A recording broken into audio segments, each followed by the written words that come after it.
روایتی که امروز دارن از ایران میسازن یک روایت بسیار بدتر از روایت امنیتی سازیه. چه روایتیه؟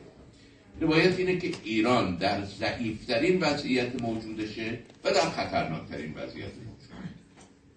چرا این روایت داره برسازی میشه؟ برای اینکه بگن الان وقت زدن ایران. اولا که ایران ضعیفه، ثانیاً که ایران خطرناک. هدف داشت که مانع بشه از اینکه ایرانی که تازه از جنگ فارغ شده بود، تازه دنیا فهمیده بود که در جنگ 8 ساله همه دروغایی که صدام گفته بود دروغ بود واقعا و ما اونجا قربانی تجاوز بودیم و تازه می‌خواستیم وارد جامعه بین‌المللی بشیم، مانع اون بشه که شد و متاسفانه در داخل هم گروه‌های کمک کردن که خیلی جالبه. گروه‌هایی که اون وقت کمک کردن کاملا متضاد گروه‌هایی که امروز کمک میکنن. یعنی اونایی که اون وقت به روایت امنیتی سازی نتانیاهو کمک کردن کسانی هستند که امروز بوق لیبرالیسم رو به دست گرفتن. حالا من نمیخوام خیلی وارد بشم. ما متاسفانه همیشه در طرف غلط تاریخ بودیم، از اونا فحش خوردیم، از جدیدی‌ها فحش یا در طرف درست. برای هر کی فحش می‌خوره در طرف درست. عرض کنم به خدمتتون که اون روایت رو ساخت که ما نتونیم کنش بکنیم و ما هم در دام اون روایت. امروز یه روایت دیگری داره برسازی میشه. دوره نتانیاهو پیشتاز این روایت که ایران ضعیف شده، بازوهاشو از دست داده.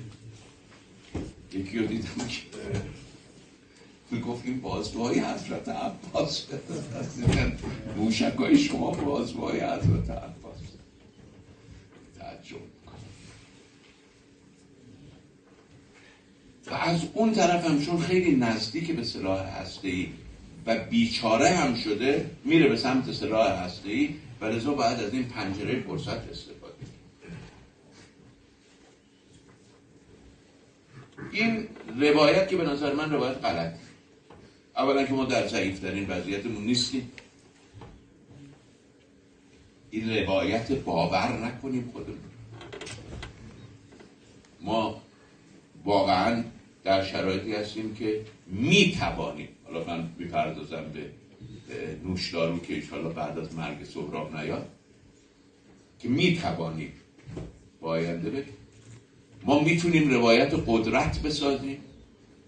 ما اولین حکومتی هستیم، این قبلا جایی صحبت کردم، معاونت ما یه سیاستنامه عمومی داده بیرون به اسم اجماع امنیتی برای ایران، اجماع بر سر امنیتی ایران، که ما الان میتونیم بگیم ما اولین حکومتی هستیم در 220 سال گذشته که یک وجب از خاک ایران را از دست داده و این رو با اتکا به توان ملی انجام.